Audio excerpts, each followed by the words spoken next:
question. And I think these two things are related. And my response to this was like 1,000 LMAOs.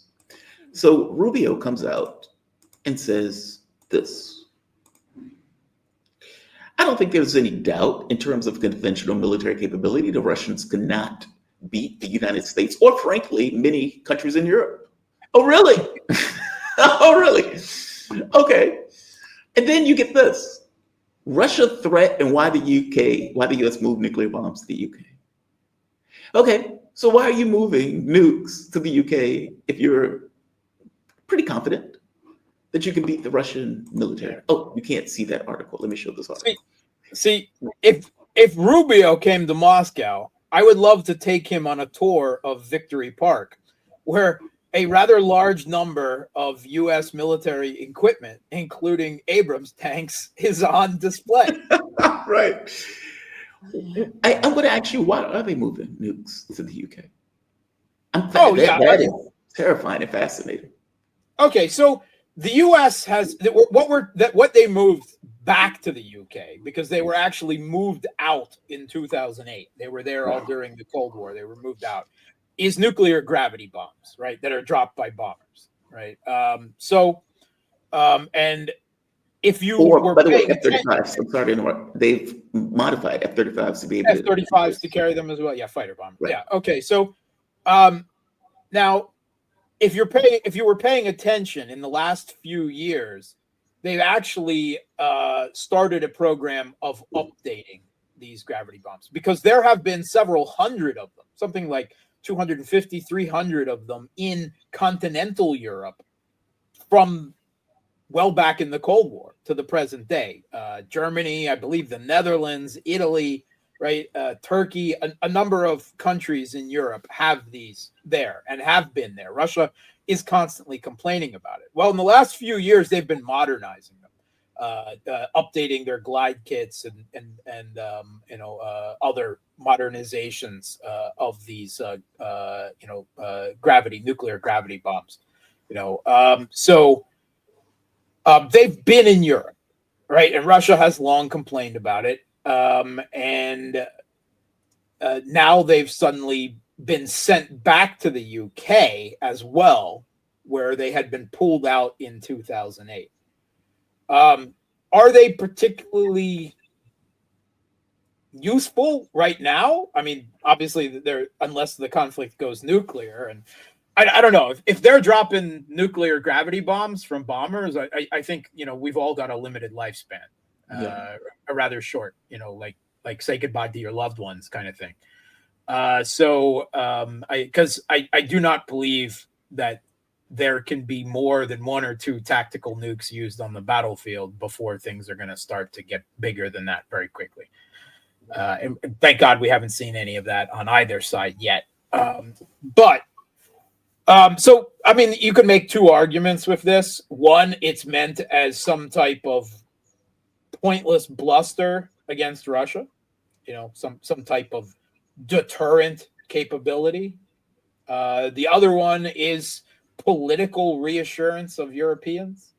I mean, those are the two arguments you'll be presented. But at the end of the day, I kind of lump it as essentially irrelevant, in the same category as Trump talks about giving orders to nuclear boomers to move to certain regions, right, as some type of,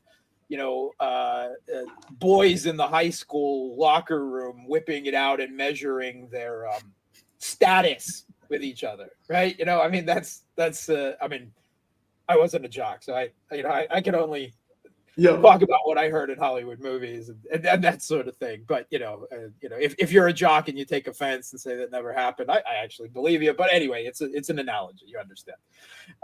So I don't.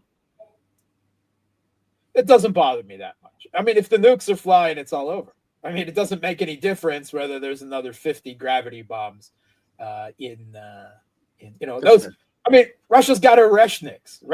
Russia's got Satan. ICBMs. I mean, they've got a whole host of modern long range strategic capabilities, right? And newer ones that they're working on, like underwater nuclear cruise weapon, all kinds of, I'm not particularly worried. And I mean, everything has to be factored into military planning, of course, but I don't, in strategic terms, this is not some big development. And if it was meant to scare the Russians, I think actually it just shows Western insecurity more than anything else. There's a third, that there's preparation because there is no back down, that they will hit the precipice of escalation. And I don't think we're there yet. No, I'm saying they're planning on that. Meaning, as you pointed out, a U.S. president can't accept a surrender document from the Russians. And yeah, there will. That's why I said that. I've long said there will be no diplomatic settlement to this. Right, and he can't walk away because he doesn't want to look weak by walking away. So you're stuck with continuous escalation in this kind of slow, plodding fashion that the Russians are going to continuously or ultimatum. At some point, a frozen conflict, right? Which is what happened in Syria, right? There was no agreement on dividing up Syria, right? The U.S. and its Kurdish proxies were in the east, the Turks and their jihadi proxies were in the north, and Russia and the Syrian government and Iran and Hezbollah, were in, the majority of the country to the south and the west, right? But there was never an agreement. There was never a treaty. There was never a political reconciliation. There was never any new constitution or new shared government agreed to. Conflict just stopped. That's a frozen conflict. And the Russians accept that. Would the Russians accept that? I mean, they don't want that. Will they have to accept that at some point? Sure, almost certainly. The only question is where is that frozen conflict line? That's the question. That is the only thing that's being fought about now. But let's be honest about that. All the fighting that's going on now is about where that contact line is going to end up, right? How much of Ukraine, how much of the Kiev regime is left, right? And Trump, I accept that on a personal level, Trump has nothing but contempt for Zelensky, and on a personal level, probably doesn't care much for Ukraine. And we know he can't stand the European leaders, and they can't stand him. But he's still the U.S. president. He's the leader of U.S.-led Western global hegemony. And at the end of the day, the pressure on him to save a U.S. proxy regime that was installed in Ukraine back in 2014 under the Obama administration, he's got to do something. He's got to, and he's reaching in that quiver, right? For economic tools, for, military supplies to send Kiev regime on the battlefield. And he finds that Biden has already emptied out that quiver. And so he's getting increasingly desperate and panicked and frustrated and bombastic. And he's talking about nuclear submarines that, whatever he may say, are not diverting off their assigned patrol paths as boomers do, or now resending nuclear gravity bombs to the UK. Look, Mark, how does that work? I mean, let me ask you this. Do you consider frozen conflict taking all of Ukraine? I guess my issue is this. Whatever that line is. At some point, I think it should be necessary. I think it is necessary. And I think at some point, I still don't think the Kremlin wants that. In fact, I'm pretty sure they don't.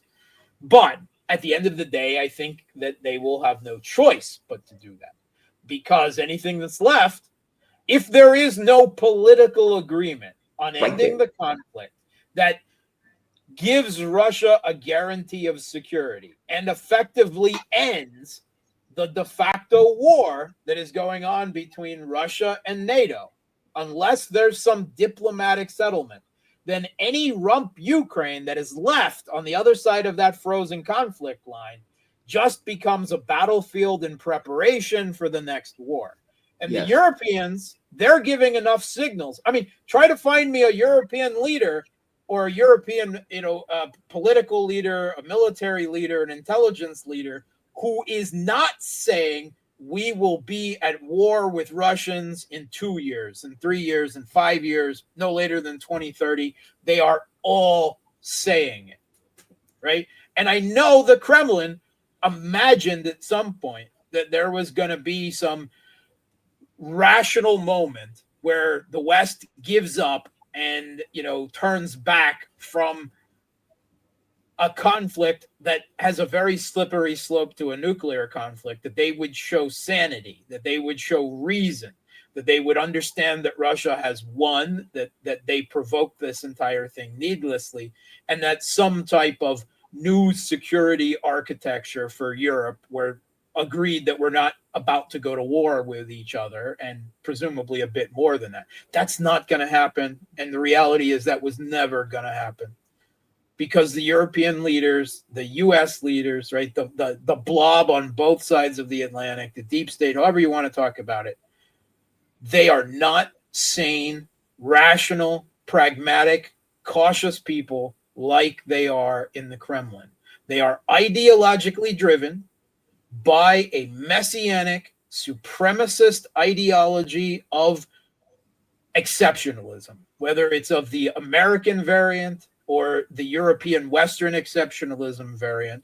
They believe that they are socially, societally, and structurally superior, and above all, morally superior to every other country, every other state, every other civilization on earth, and that they have not just the right, but the duty to run the world.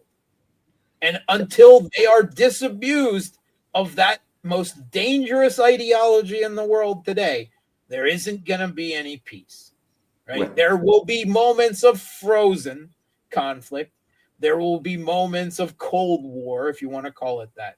But there will not be peace until they are abused of that notion. And I don't know how they can be abused of that notion, short of drastic economic collapse that would immiserate the majority of the Americans and the European people.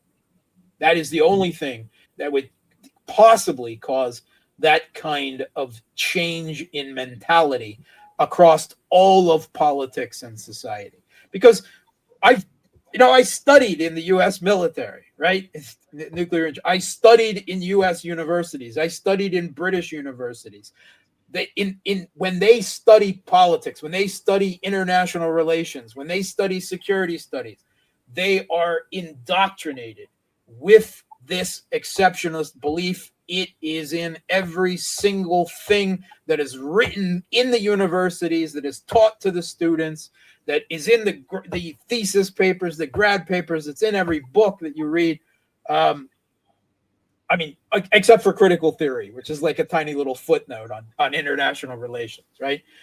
Or realists like John Mearsheimer, who have now become voices in the wilderness, right? Right. How do you change that? How do you cause that kind of sweeping change? It talks an enormous societal paradigm shifting event, and I just don't see an end to it, right? It's put it in the same.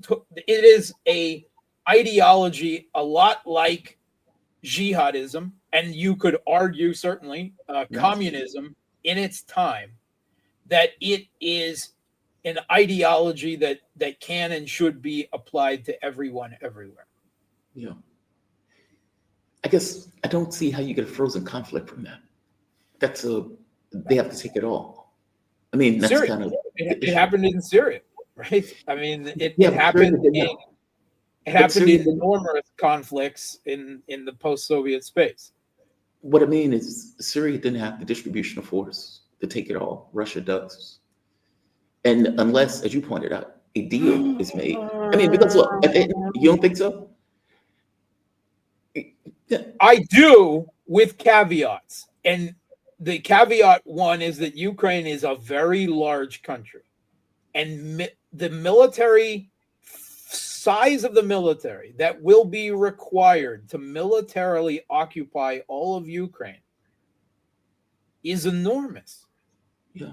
The cost involved in rebuilding all of Ukraine is enormous. Even assuming that a very large percentage, certainly of Eastern Ukrainians, can be brought on as security, of themselves, then you have to man an entire military frontier with all of NATO that is undergoing a rapid increase all the way from Finland, down to Moldova. And if this conflict does not end without expanding into Moldova, either, maybe not the immediate conflict, but Moldova is another flashpoint that is going to go up, right? They're doing the same thing in Moldova that they've done in Ukraine. Of course, they tried to do it in Georgia, and Georgia escaped it. Armenia, similar things are cooking up. There isn't going to be any peace. I know the Kremlin wanted a secure border with the West. They wanted to come, but it can't be. The West can't accept a loss to Russia on Russia's terms, not even halfway on Russia's terms. They can't accept it. So that means then that part of Ukraine will be in NATO by definition. De facto, right. Sure.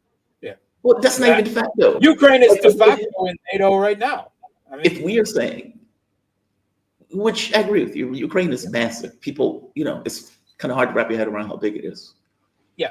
And the expenditure, the manpower, the overextension of Russia in regards to trying to occupy. That's Ukraine. The goal. That's the goal. Extending Russia. That's the name of the Rand paper. So at some point, that means that Russia is going to say, okay, this is our line. This is where we stop. And this is where we accept that whatever this is going to fill up with the weapons, manpower, etc. I mean, is there a difference between whatever rump state is left for Ukraine and Poland being part of NATO? Sure, because a gray zone, a zone that is undefined, is a lot more dangerous, right?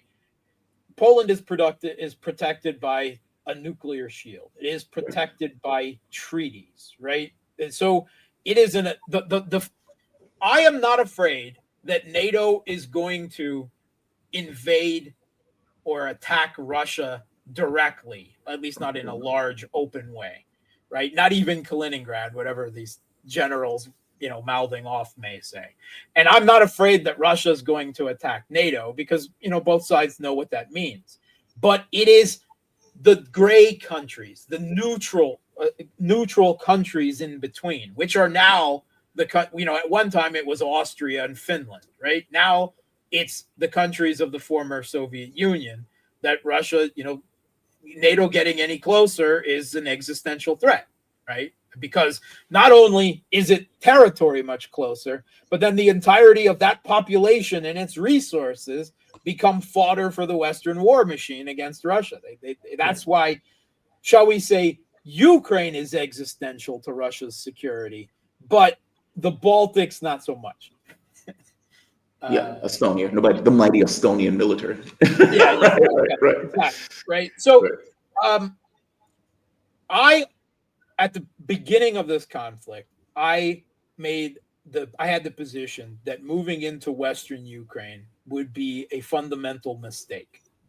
That occupying the part of Ukraine that definitely does not want Russia, unlike, say, East Ukraine, or at least would be willing to accept it, right? And considering the prevalent Banderite ideology there, that the costs of that occupation, guerrilla war, everything would be, not something Russia wanted. It's like Russia doesn't want Poland. Poland's the last thing on this earth that Russia wants, right? You got stuck with Poland in the West. No offense to the Poles, but your government, if you're watching this, you understand, right?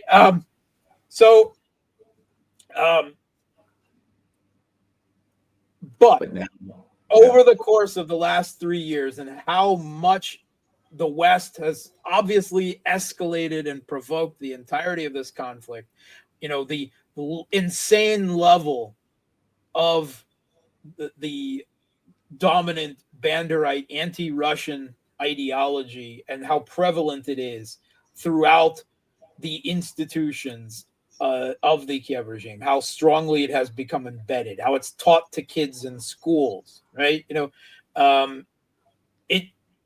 The costs of allowing that to continue, even in Galicia, even in Western Ukraine, are probably higher, right, than occupying that space now would be. Which, again, there's no good option there. There's no pretty victory. As Mearsheimer said, there's only ugly victory, right? There's shades of ugly, right? There's no good end to this for Russia.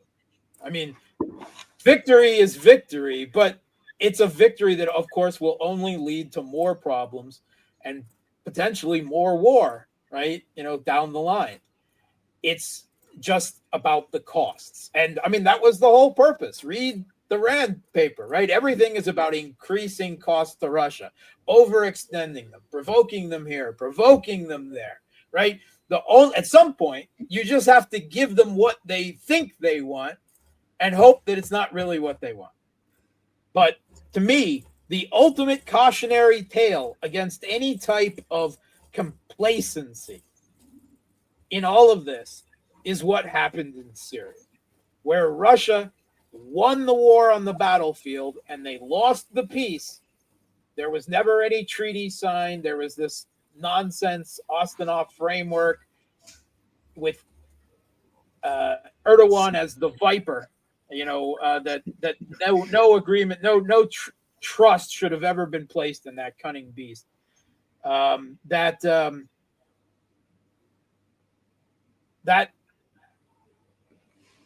Look at Syria's run by Al Qaeda now. Literally. Yeah. I mean, Al Shara now. He was Al Julani. Yeah, he changed his name. He has a new moniker now. Right. He was the former leader of ISIS and Al Qaeda.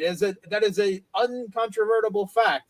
And now he just brought in one of Osama bin Laden's famous advisors as his own presidential advisors. You can see the pictures. I mean, this is this is a new Islamic State in Syria, and the costs to the Orthodox, the cost, the Christian population of Syria, to the Shia population, to the Alawite population, to the Druze. Eventually, the Kurds are going to suffer it, even if they're temporarily. They know the Americans are about to bug out on them, and they're going to be turned over to the tender mercies of the Wahhabis.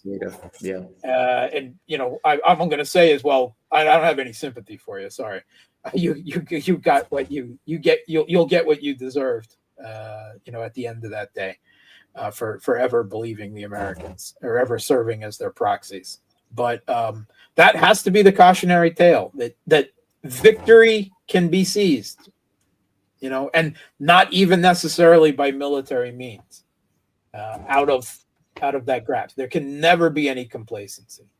And another interesting little detail, the West at some level, I don't think Donald Trump necessarily internalizes all of this, but there's enough people in the deep state, in the blob, that understand that we're now in a global war.